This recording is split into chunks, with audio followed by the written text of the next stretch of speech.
Hello and welcome to Walk the Walk. I'm recounts and today I'm at the Cornwall Park and my guest has got quite a few firsts to her name. Welcome to the show, Priyanka. How are you? Hi, thanks for having me, Roy. I'm very well, thank you. Well, after quite a few hiccups, we wanted to shoot with you, before the lockdown, and our stars just didn't meet, so we are lucky to have you here today. So Priyanka Radhakrishnan is actually the first woman of Indian ethnicity to represent the Labour Party in Parliament. Am I right? Yes, that's right. And if I may also say so, she's also the first South Indian to be in the New Zealand Parliament. That's correct too. So Priyanka, what I'd like to know is what are the influences that sort of shaped your values while you were growing up? Now I mean your story is quite well known. You were born in Chennai and you grew up in Singapore. So what are some of the influences which shaped you? Yeah, that's an interesting question. I think for many of us, it'd probably go back to our parents. Yeah. And so the parents that I have are people who taught me to question the status quo, basically. So it starts from a young age, read what's happening around you, being politically aware in terms of the decisions that are made. Yeah. We were never a passive political family, but always taught to question things, think through things, read things, discuss things. And so that I think started from quite a young age. Also, when you're right, I was born in India, grew up in Singapore, my parents were working there. And my first memory at I think maybe about 9 years old was of a Bangladeshi construction worker. So a migrant in Singapore. to Singapore. He had come from Bangladesh and, like most migrants, had moved to Singapore for a better life. Was told that he would get a good job, get accommodation. And he did. But what he wasn't told was that his accommodation was in a place with 9 other beds. Okay. So, basically there were about 20 people living in that one space with about 10 beds, which meant that if one of them, they slept in shifts because they were shift workers. But it meant that if one of them fell ill, they didn't have a space. And we met him because his story was in the newspaper. He had fallen off some scaffolding, broken an arm and a leg from memory, was in hospital. And my parents read about this and thought, let's see what we can do to help. Because just like that, just as up to humanitarian. They didn't know this person, but they were moved by his story and the fact that his employer, so he had come for a job, a better life. He had a young family back in Bangladesh, but he was here in hospital, hurt. His employer refused to pay his bills, and he had no money to go back home either, so he was stuck. And so it was an appeal, basically, for help. And so I remember going to the hospital with my parents, and for me, that was the first time that I saw that even in a country with apparent affluence, like Singapore, poverty exists. That there's always, in a sense, a subclass of people that need support. And I think that was probably, I didn't recognize it at the time, but looking back, it was my entry to the values that Labour stands for in terms of social justice, the power of the collective, solidarity, and all of those things. So I read somewhere that your grandfather or your great-grandfather was part of the Kerala state movement. So for people who may not know, at one time it was part of the Madras presidency. That's right. And then it broke off into its own state, and there was a reorganization with, I think, Karnataka and all of that. So your grandfather was involved in that? Yes, my great-grandfather, my maternal great-grandfather, he was actually a medical doctor. He'd moved to Chennai. But he was also the secretary of the Transport Workers Union. He was part of the Socialist Party back then. And part of the Maungakiekie Kerala movement, which is the United Kerala movement. And he travelled the length and breadth of India, talking to Malayalis around India about the importance of democracy. So you had that kind of background in socialist policies and politics and all of that. But your family was not really into politics. You were like, your father wasn't a party member or any of your relatives. No, not that I'm aware of. And even the connection that my great-grandfather had politically was something that I actually discovered when I was on the campaign trail in 2014. I see. So because there was so much that he did. He was an author. He wrote books.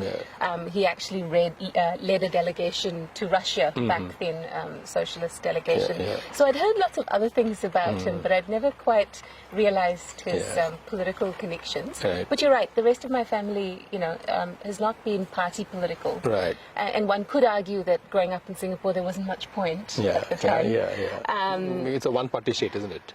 Yeah, it has been for quite a long time, and not to be dismissive of what has been achieved in terms of turning Singapore from a fishing village into what it is now. To what it is today. But yeah, there wasn't much point back then. But as I mentioned, we've always been political in the sense of the values that underpin the work that my family has done. Right. And those are the values that, so even when I came here, I sort of fell into politics in a sense in terms of joining the Labour Party because my boss at the time was running for Parliament. That's how I got involved. Right. And that was 2 years after I moved to New Zealand. But then I realized that the values that the party's founded on actually reflects the values that I've been brought up with. Right. So we might not have been party political, but the values were there. Right. So sort of the socialism sort of runs in your DNA, so to say. Yeah. So you've always been in that. We're going to talk a little more about that, in the course of our conversation. But let's talk about still on your childhood. So while talk us through when you were growing up in Singapore, and especially because Singapore is so multicultural. There's Hindus, Muslims, Christians, whites, Chinese, Malay, all sorts of people. How was it growing up in a milieu like that? Yeah, I enjoyed it. There's so much that is positive about growing up in Singapore. Yeah. There's that aspect of multiculturalism, the fact that when you go to school, your class is made up of people from different ethnic groups who speak different languages. Second language is compulsory in Singapore, and I actually think that's really beneficial. Right. I chose to learn Malay, so I was actually... oh, did you know? Yeah, okay. so I was fluent in Malay. But you know how it is with languages, if you don't use it, you lose it. So a little bit rusty at the moment. And I liked that. That meant that you celebrated various festivals, for example. You learned about other people's cultures and religions and... in a sense, different values as well. And I find that really enriching. Yeah. That's not to say, though, that racism doesn't exist, even in a country where, there's a distinctive policy effort to try and promote multiculturalism. Because my earliest memory of racism was when I was 5 years old. Right. And pre-primary, so kindergarten. And I remember this so clearly. Sometimes things that you experience as a child really stick with you. And I remember clearly one of the girls in my class saying that, we can't play with you because you're dirty, because you're brown. Oh my God! And so, so I was completely ostracized at that age. My mother dealt with it really well. She figured out quite soon that every time the school bus came to pick me up, I was suddenly feeling very sick. And so after 2 days of that, she realized there was something more going on and asked me, and I told her. And she pulled me out of school immediately. She went to the principal and said, "This is happening. The only class that my daughter will go to is yours because you're dealing with this quite well." There wasn't space, so she pulled me out of pre-primary and put me into a different school the following year. She took that very seriously. Did you, growing up in Singapore, did you preserve your Malayali culture? Yeah, so I spoke only Malayalam till I went to school. Okay. I didn't know English at all. And that was a step that my parents took quite proactively because they knew that once we go to school, then it's all over. And to an extent, that's what happened. So, we learned English. Suddenly English became cool and Malayalam not so cool. And when I was about 12, my father said, "Well, this won't do. You're losing your grasp of your mother tongue. So at the dinner table, there will be no English allowed. Right. If you want something, you speak in Malayalam." So for 2 weeks, there was dead silence. And I called him a few years back, and I said, I'm really sorry that I did that. That I rebelled at that point in time, because I'm not as fluent in Malayalam. I could hold a conversation, but I'm not as fluent as I would like to be. And yet, we were brought up. My parents, like many migrants, moved to Singapore, and they saw that as temporary. For them, they were always Indian. They would move back to India. India was home. Right. but they lived in Singapore for 30 years. Okay. So it wasn't quite as temporary as they thought. But we were brought up in a family where my grandmother was a classical singer. My mother used to play the sitar, you know, music lovers. So we were exposed to Indian classical dance and music and scriptures and all of that that have formed, you know, I guess, shaped me into who I am today as well.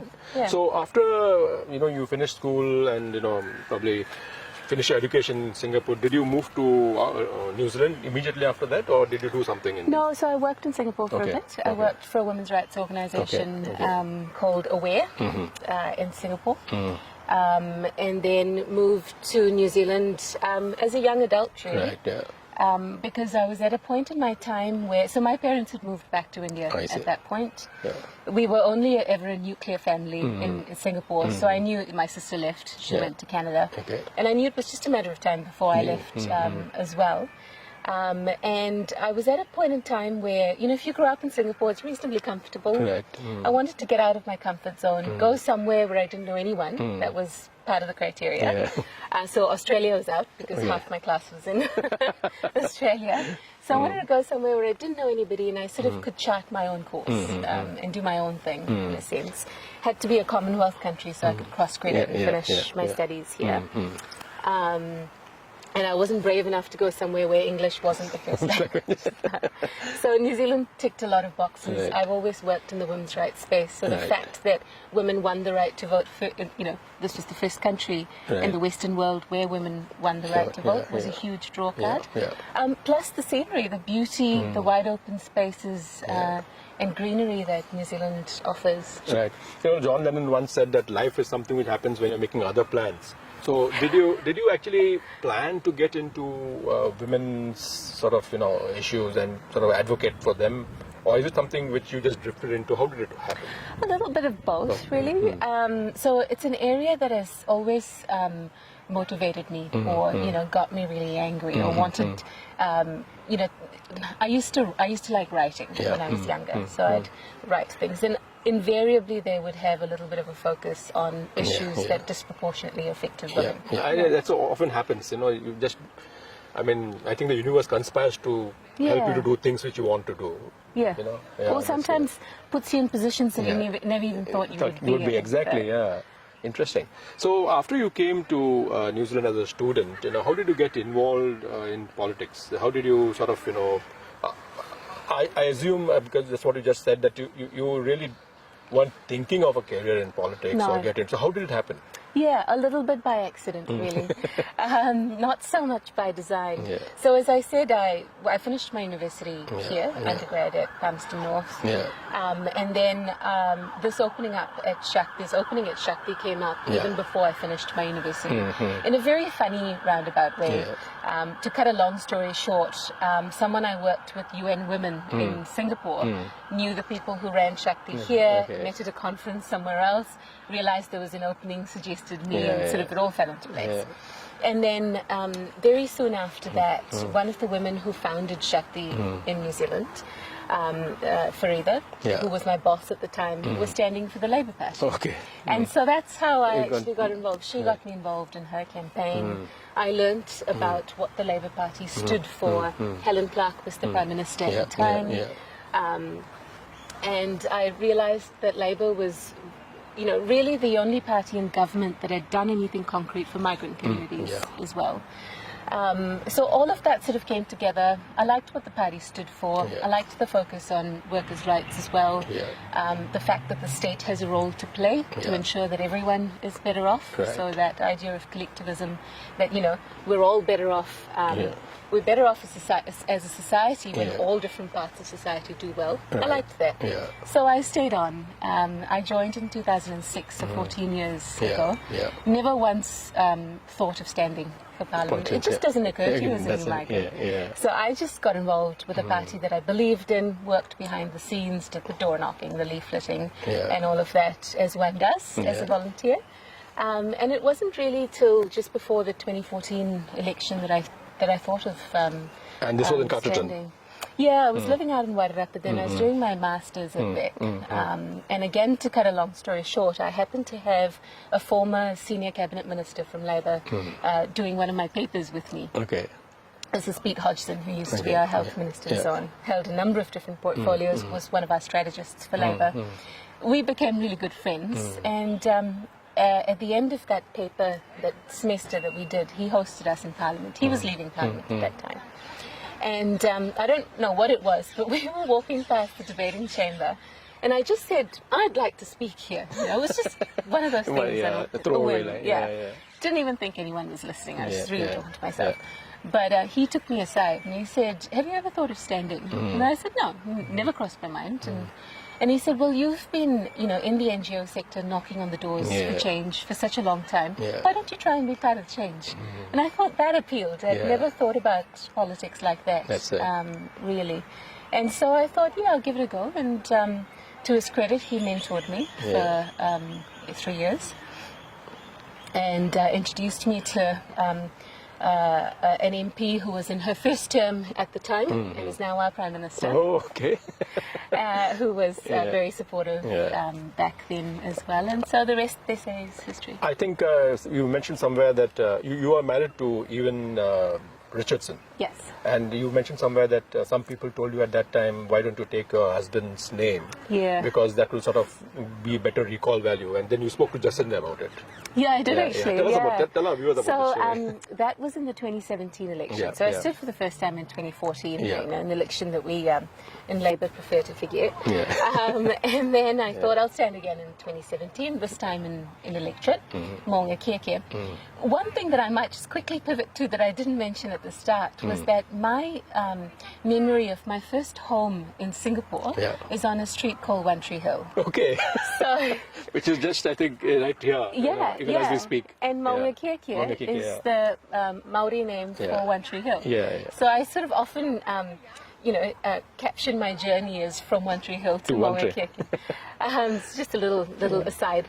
But yes, so when I stood here for the first time, some people, very well-meaning supporters, suggested that given that my husband has an Anglo-Saxon name, that I might want to adopt that.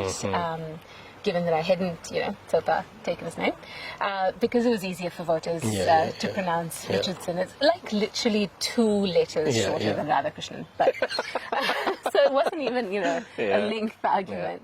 And then I thought, that doesn't sit right with me. I don't, I for a whole host of reasons, haven't taken my husband's name on, retained my own. That's my identity. And I felt that I'd be a bit of a sellout if I, now just for votes, left everything aside that I believed in.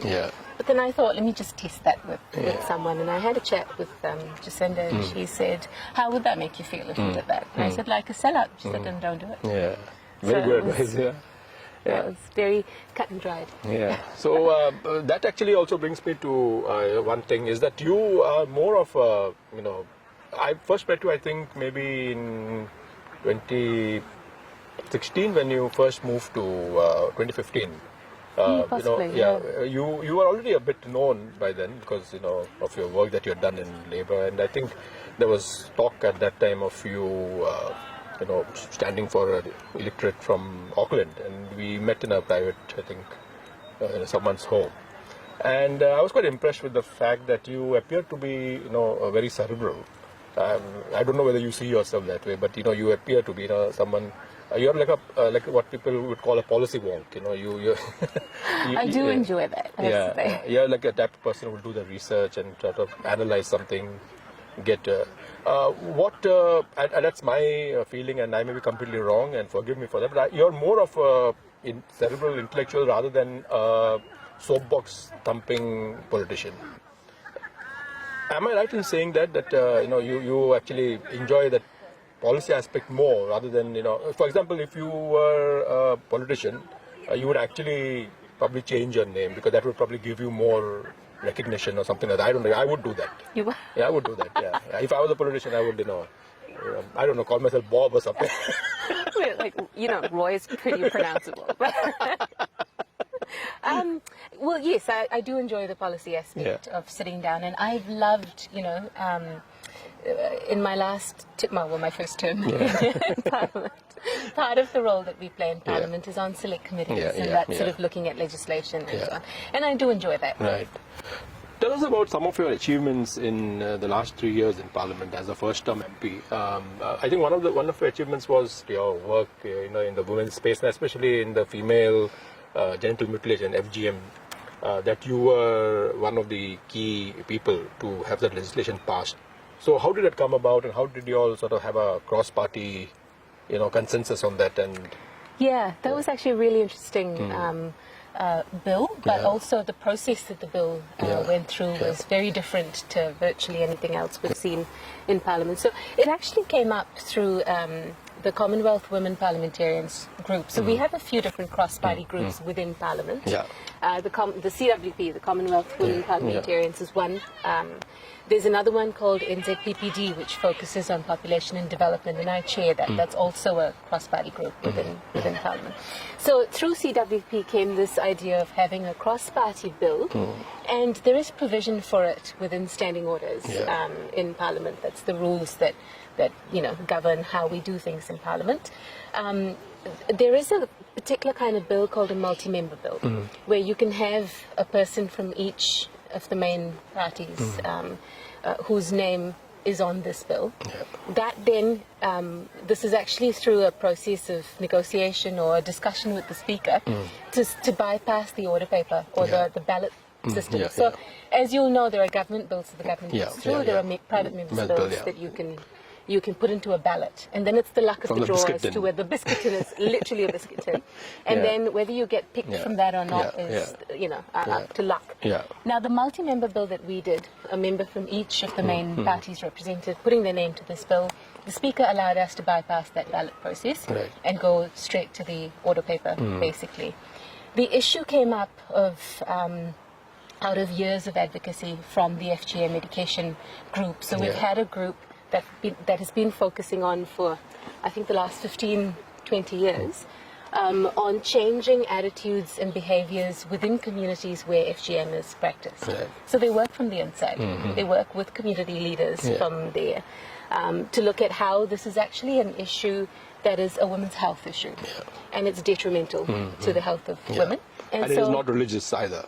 It's not religious. There is a misconception that it is, but it's actually come out of various different sort of socio-cultural. One can use religion or culture as an excuse for virtually anything. That's right. And so it's kind of come from that, but it's become a cultural practice, a bit of a passage, a rite of passage type thing. But it's bad for women's health. So from that point of view, this group, the FGM education group, who I've been familiar with in various aspects for years, through my work with Shakti as well, has been working to change this.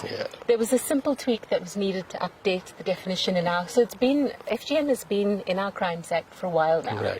But what this bill did was to update that definition, so it wasn't just specific types of FGM that were made illegal, but all different types. It was something that was suggested by the WHO to member states as well, and so that's what we did. So a reasonably simple tweak, you could say, but makes a huge difference because it makes the most common types of FGM now illegal. And protects women. The way in which it was done meant that there was cross-party consensus throughout, and we worked in a very collegial way that improved the legislation through the process. Now let me ask you something. While as an MP or as a party worker, a party supporter, you may broadly agree with the party ideology and the party stance broadly, but there could be individual, pieces of or issues rather, which you may not agree on, either because of your cultural values or your own personal beliefs. How do you reconcile that when your party takes you on one path and your values sort of clash with that? Does it happen? Look, I can understand in theory how that could happen. Thankfully, it's not one that I've actually had to grapple with in the last 3 years. I mean, there are two different aspects to that, right? There are what we call conscience issues. That's right, and that's you don't have a party line, so it's dependent, and we don't in Labour. We're not told how to vote on conscience issues. That does happen in some parties. It doesn't happen with us. So it's up to what we want to do in that space. in other issues, and one thing I've learnt in my 3 years in Parliament, coming from the NGO sector where we've been pushing for change and advocating, you know, for change on certain things, and you know, there was a lot of frustration often within the sector because change doesn't happen quickly in government. And I've seen that now, being in Parliament. And so sometimes, even with my own party in government in the past, there would have been some frustrations that, look, we're pushing for this to change and that to change.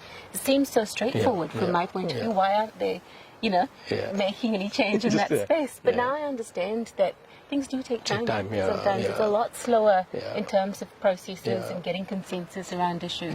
And that's a good thing, because that's how democracy works. Otherwise, you'll end up with a dictatorship. You know, someone wants to do something and he just passes a law, and that happens. Yeah, true. And so that's part of the. If you take a little bit longer to get to a solution, sometimes that's a little bit more sustainable in the long term as well. So, to answer your question in the first instance, possibly down the track there may be things that the party pushes for, policies that are put in place, legislative changes made that I don't agree with. But so far I haven't actually been in that position. Right. So if there was one thing which you would like to sort of advocate and sort of change, you know, probably, let's say, some sort of a legacy that you would like to leave, you know, long after you finish, I'm not talking about now, maybe next few years. What is one thing that you would really, are very passionate about, that we should do? Because you have worked in the women's, is that your main passion? There are quite a few areas that I'm passionate about. I think it's probably a little bit early to talk about legacies, frankly. I've just been there for 3 years.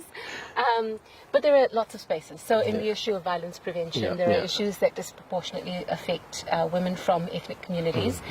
You know, we've made forced marriage. Forced marriage was an issue that I've worked on for years and years. I've advocated for change. My master's thesis was the first piece of research in New Zealand on that issue. Really? Okay. Because I was working with so many young women through Shakti who'd been forced or threatened with forced marriage, and every time we worked with an agency like the police or anyone else, there was no understanding of how that was different from an arranged marriage. And so they couldn't do a proper risk analysis. People's lives were in danger here. And so I got sick of that, and I said, fine, I'm going to do I'm going to do my thesis on that. Did some research on it. So we've made that illegal now. Our government did that, and I'm hugely proud of that. And I was able to actually, I must give credit to the members' bill that made that change. It was a National Party members' bill. But I was fortunate enough to be on the Justice Select Committee when that bill was drawn from the ballot. And I could use the knowledge that I had gained from working with women in that situation to push for change that would benefit women going forward. So that for me was... And then I could speak to it in the House as it passed through different stages. And for me, that was what I was there to do, was to use my experience to make some change that will make a difference to people's lives. Equally, there are other areas where that needs to happen. In the ethnic community space more broadly, that issue around leadership is one that I feel very strongly about. I hear from many communities the need for us to support languages better, so that you can pass that on to the next generation. Language connects us to our identities, you know. And I believe that those of us who come from different ethnic communities, we must be able to feel comfortable in our own skins as who we are. I don't believe in assimilation. So if you're an Indian New Zealander, Chinese New Zealander, celebrate that. That's right. And I want us to get to a place as a society where people can do that. And equally be able to have a say in New Zealand without people telling us to go home. We need to get to a place where we have an equal say in how society changes and grows in New Zealand. So I'd like for us to move in those spaces. I'm also interested, I've developed quite an interest in the trade space, and I think we really need to look at how we diversify trade. I've been on a foreign affairs and trade delegation with the ministers just before COVID, actually, before we closed our borders. And that opened my eyes to how bilaterals happen, for example, how trade negotiations happen. So quite a few places that I'd like to sort of contribute in. In Parliament, if I get another chance.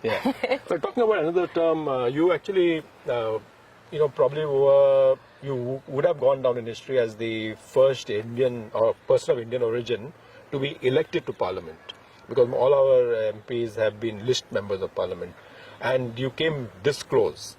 Now, in the last elections, some of our viewers may know that you stood from the same constituency, and you had Dennis Lee, who eventually won with 14,000 odd votes. You got around 12,000 odd. And the fly in the soup was actually Chloe Swarbrick, because she came and stood from this constituency, which traditionally, they wouldn't get more than 1,200 votes. She came and, because of the force of her personality, she drew in about 4,000 votes. Those votes would have actually gone to you. And if you had got those votes, you actually would have been elected to Parliament. So what are you doing this time? And, did you actually feel a bit, disappointed with the result last term? Well, look, you can't take anything for granted in politics. Things change from day to day. Dynamics are different. It is a bit disappointing. I'm not gonna lie, because when you stand for something and you get especially when you came that close, with 12,000 people, I think, voting for you. I was just thrilled that 12,000 people voted for me as well. But a little bit. In a constituency which is quite diverse, but still 50% are Pakia, and I think you have 40% Asian and Pacifica. About 50% Asian and Pacific. This is based on the previous boundaries. Now boundaries have changed as well. Okay, so what is it currently now? I'll actually need to. It's just come out from Stats New Zealand in terms of the new demographics in electorates. But it'll be slightly different there. But yes, you're right. It's a diverse electorate, and also that there's there are a huge number of people who earn between 100 to 150,000. And equal number who are unemployed in this constituency. It's a very diverse electorate. If you look at the other thing is that people generally tend to identify with different suburbs. You'd hear people say, "I'm from Onehunga, I'm from Ellerslie, I'm from Mount Wellington," and the characteristics of these areas are quite different. It makes it a really interesting electorate. So I'm going for it again. Going hard and door knocking. Well, we're not door knocking till we get into level 1. But phone canvassing, and we have been for the last quite a few months. I've held street corner meetings, public meetings over the last 3 years, and advocated on behalf of individuals and groups here in the electorate. So I've been working hard here.